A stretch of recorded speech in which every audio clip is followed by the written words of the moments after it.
is enough to have sufficient diuretic effect, thereby blood pressure decreases. So the activity is attenuated even with NSAIDs, that is non-steroidal anti-inflammatory drugs, can also be used along with diuretics. So the high ceiling diuretics like furosemide is a strong diuretic but weaker antihypertensive action. Why it is called high ceiling? The meaning of high ceiling is, in my physiology class, like when I started, that time I told there is a, see, this is a structure of nephron, right? This is Bowman's capsule, and here this is DCT, and then the collecting tubules. So here this part is loop of Henle. In loop of Henle, maximum concentration of ions gets reabsorbed. So one side it is the ions and another side it is the water. Thereby in both the loops it is called countercurrent mechanism. If we go with the physiology, it is a deeper section. Only what we can see is as the ionic concentration here decreases, again here it increases. So it is one side the ions will be reabsorbed and another side water will be reabsorbed. So high ceiling means the furosemide drug act on this so that the absorption decreases. So due to this, even sodium goes and also potassium will also be lost here with the loop diuretics. Okay. So fall in blood pressure by decreasing the plasma volume and cardiac output. So can cause more electrolyte imbalance, because mainly here itself it is acting, that means electrolyte imbalance. The persons who are having with the furosemide, even when we go with furosemide injection, so IV fluids are necessary. So one has to have this knowledge of not to lose electrolytes whenever we go with the furosemide. That has to be kept in mind. Okay. So this is all about diuretics. So now the next class which we go and study is renin-angiotensin. This is an important class again, because blood pressure is directly related to kidney problems. So even we can decrease the blood pressure by giving the drugs where renin, what is renin and where renin is released?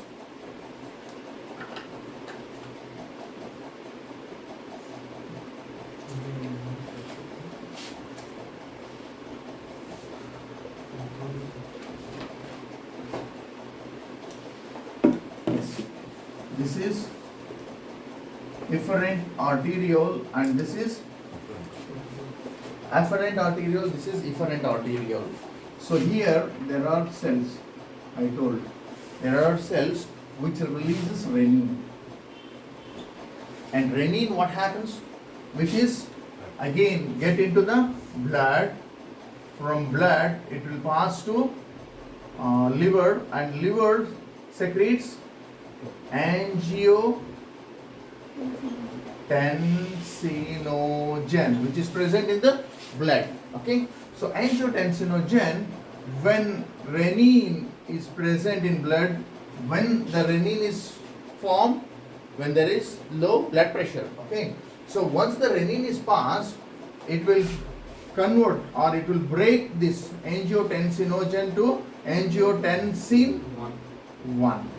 So angiotensin 1 is formed, and angiotensin 1 which goes into kidneys, lungs. This is in liver, this is in lungs. In lungs we have ACE enzyme, that is angiotensin converting enzyme, which converts angiotensin 1 to angiotensin 2. 2 is a potent vasoconstrictor. Okay, 2 is potent vasoconstrictor, and also this will flow to all parts of the body, and especially when it goes to adrenal. gland, their aldosterone secretion increases, in turn reabsorption will be more, so thereby again it increases the blood pressure. The whole thing, the renin, ACE, and then aldosterone and angiotensin 2. See, wherever I have marked, all these are responsible to increase the blood pressure. So now renin, angiotensin system inhibitors, the whole system if we inhibit, thereby we can decrease the blood pressure. So how? With first class, that is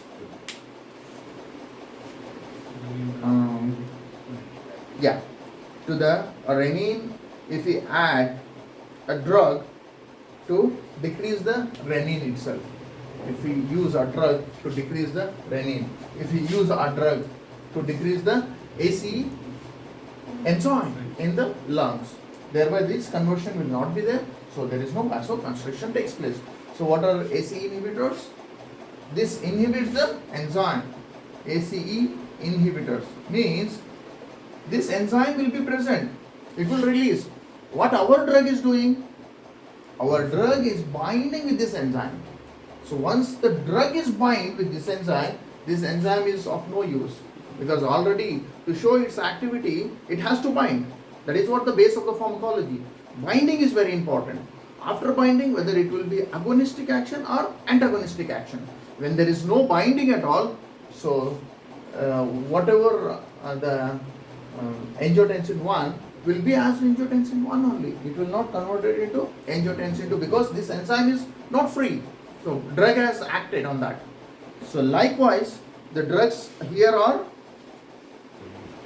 we have drugs like renin angiotensin inhibitors, captopril, enalapril, lisinopril, all prils act on this enzyme, thereby no angiotensin 2 form, no vasoconstriction.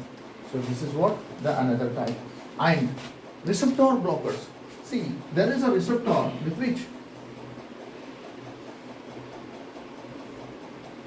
the receptor, this is the receptor with which this will bind with this and it will have action, that is angiotensin receptor.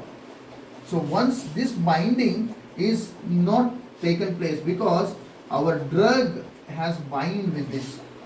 Once the drug is bind, then angiotensin 2 is free. If the angiotensin is free and the drug is bind with the receptor, with after binding only it has to have this vasoconstriction activity. So there won't be any vasoconstriction activity. So thereby again it is inhibiting. In aldosterone also what is happening?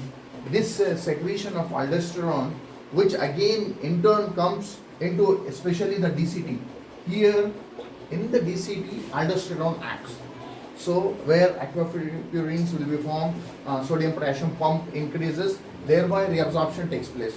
So all that is blocked if this aldosterone is not present in the blood, because it is blocked by the drug, that is spironolactone, thereby there is no reabsorption. There is no reabsorption, the volume of blood decreases, blood pressure decreases. This is a very simple mechanism. If you know this, it is enough to understand how renin angiotensin system acts.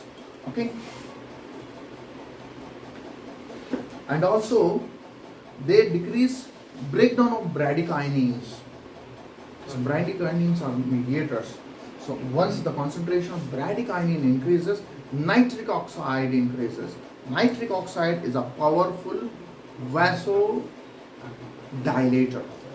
Once there is dilatation, blood pressure automatically decreases. And also bradykinin, nitric oxide, bradykinin and prostacyclines. So these are the mediators which increases the diameter of the blood vessels. So thereby it acts. The adverse effects are dry cough. See, ACE inhibitors especially causes dry cough. So one has to have very important note. But nowadays I have seen doctors, if they prescribe ramipril or lisinopril and enalapril, they don't consider that patient whether he has cough or not. He comes and whatever the drugs, whichever are available, he just go with all the drugs. He goes to several doctors. Nobody finds that why this person has persistent cough. Finally, some doctor will recognize that whether if he has hypertension, what drug he is taking. If it is angiotensin inhibitors, if he is taking, then he will tell him to stop this. And even after stopping, it will not immediately cure. So it takes time, around 15 days to 1 month, to decrease, suppress the cough. So very important side effect is cough. That is dry cough. A rash or fever will be there with renin-angiotensin inhibitors, and altered taste, even hypokalemia is also another factor, because we are inhibiting the sodium as on to the nephrons, so thereby even potassium also inhibited, so thereby the potassium will be more. Then this should not be given along with the diuretics, renin-angiotensin, where the action will be severe. So we need to balance the blood pressure. We should not decrease the blood pressure. The blood pressure should be in a balanced way.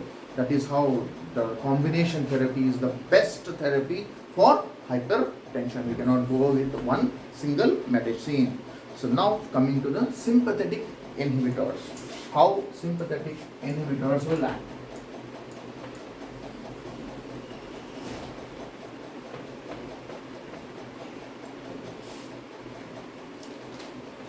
Yes.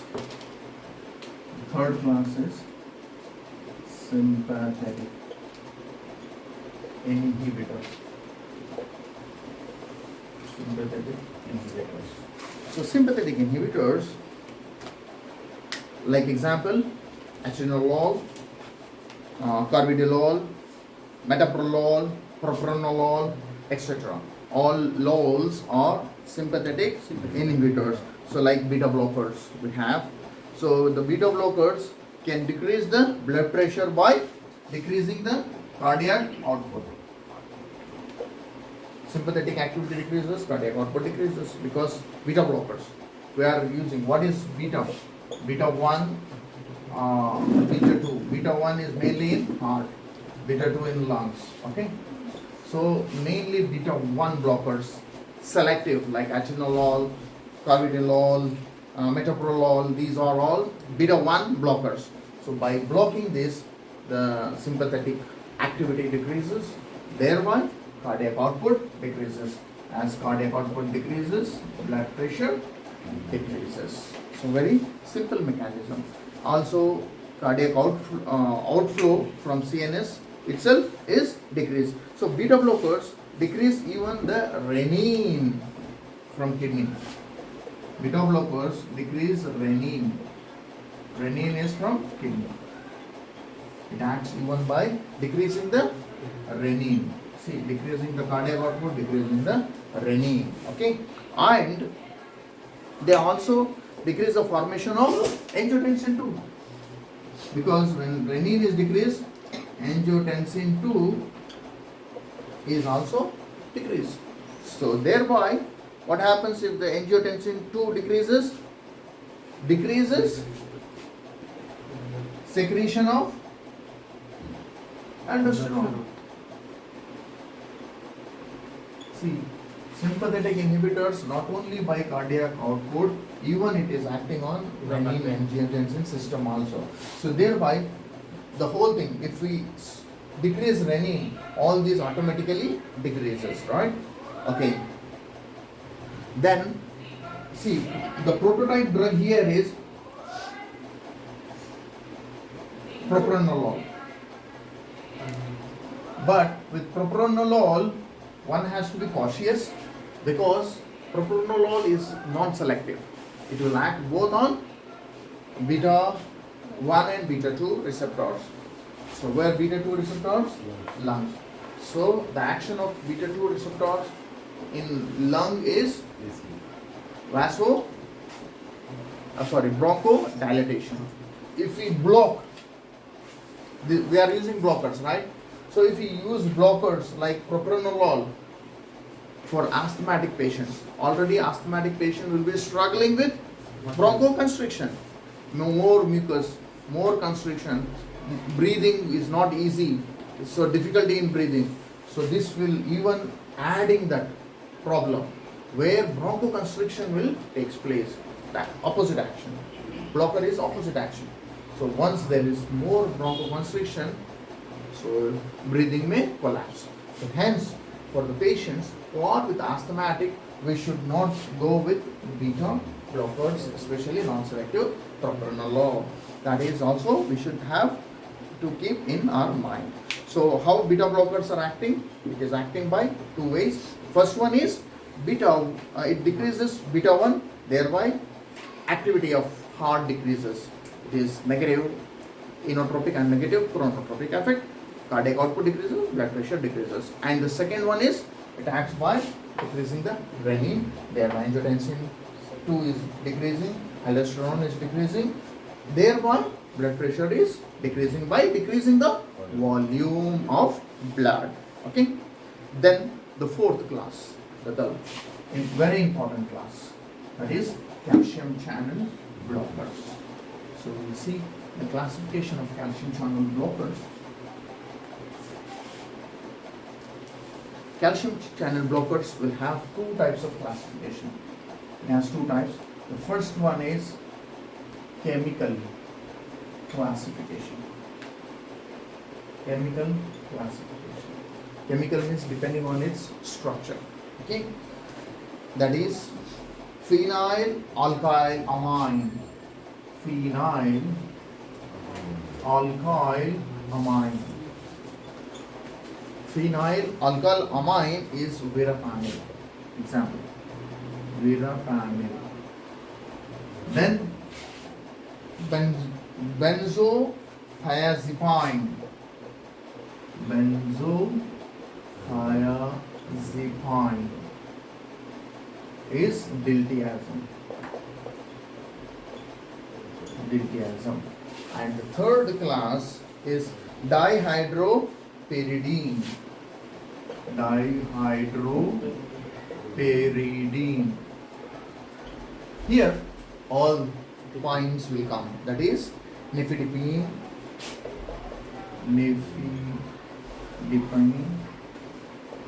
amlodipine, telodipine, clinidipine, etc. Okay, so all dipines. This is the chemical structural classification of drugs. There is one more pharmacological classification. This classification is important. So here that is based on its action. So we have again three types of classification. First one is voltage sensitive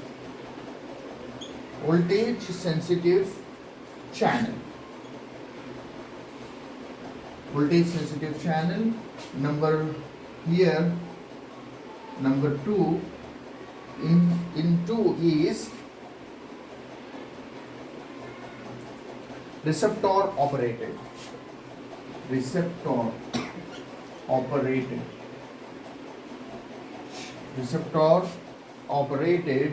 and then leak channels.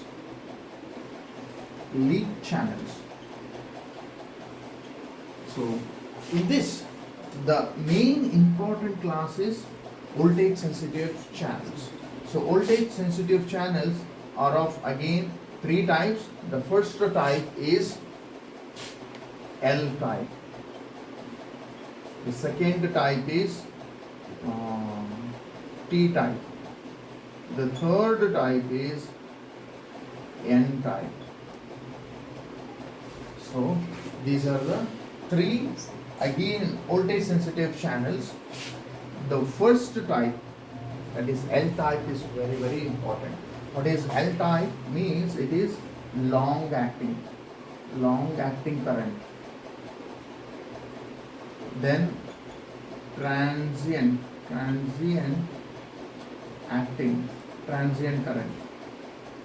and this is neuronal current.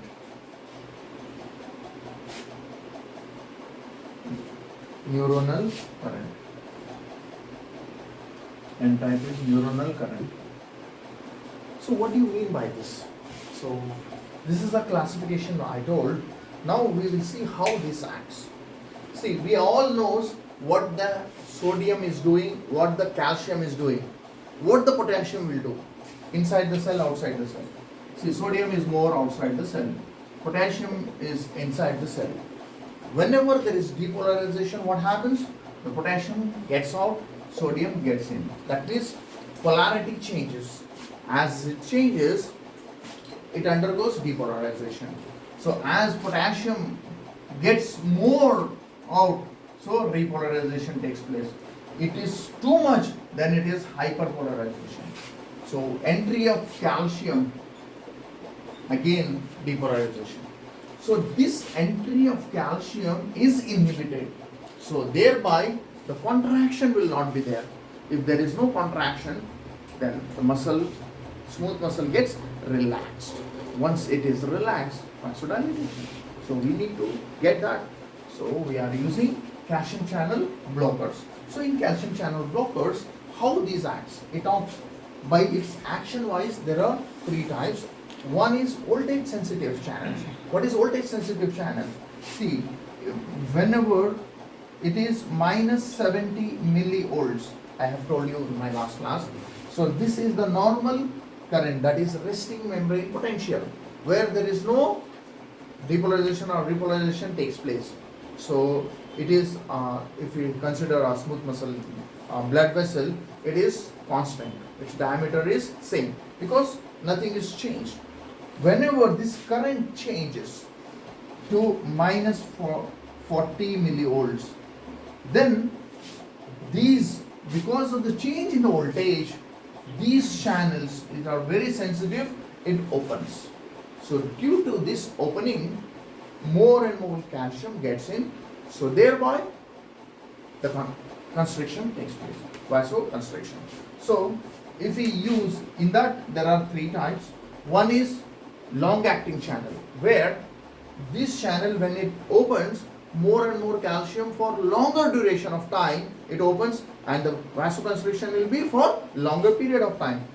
Transient type, T type.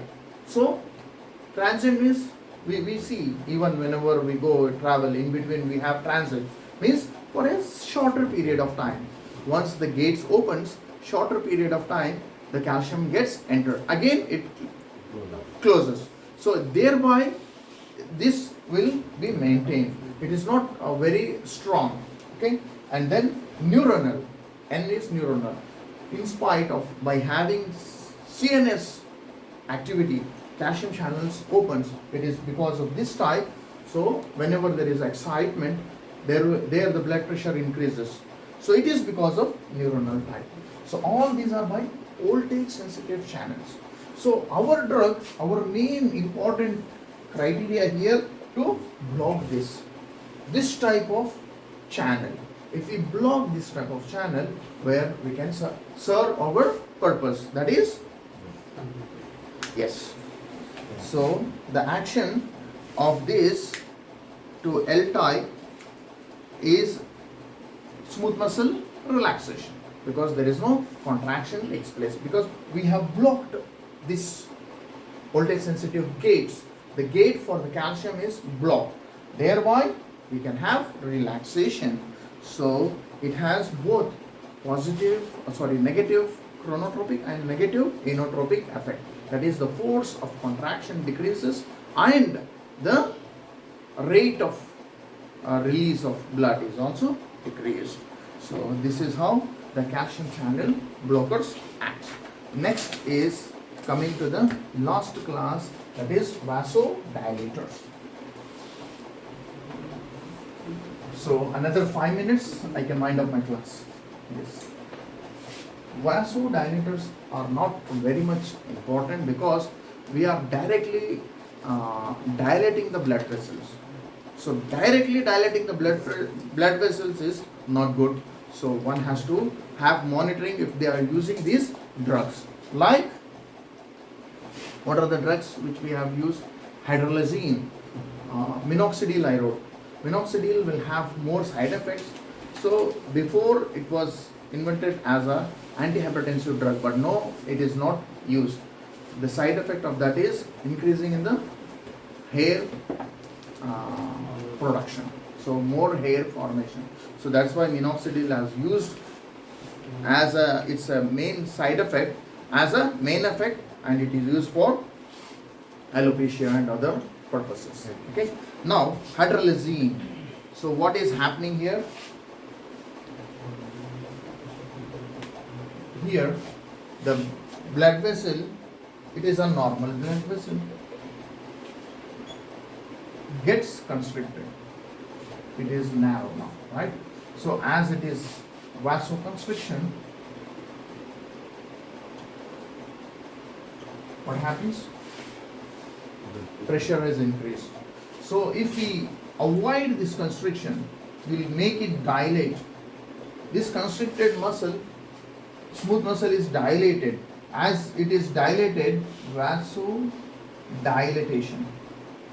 In turn, what happens? Dilatation means it is almost like normal. So we are making it to back to normal. That is how the drug of this acts. The mechanism is to produce relaxation of vascular smooth muscle directly onto the smooth muscle. This relaxation decreases the resistance. Resistance is decreased. As the resistance decreases, blood pressure decreases. The BP is decreased. So, in how this happens? By efflux of potassium. Efflux. What is efflux? Means getting out. So as the potassium goes out more, which causes vasodilatation. So this may lead to hyperpolarization. Means too much efflux of potassium. So thereby decreases the calcium influx. See, when there is no calcium inside the cell, again vasodilatation takes place. By change of ionic, thereby resistance is decreased, blood pressure how decreases?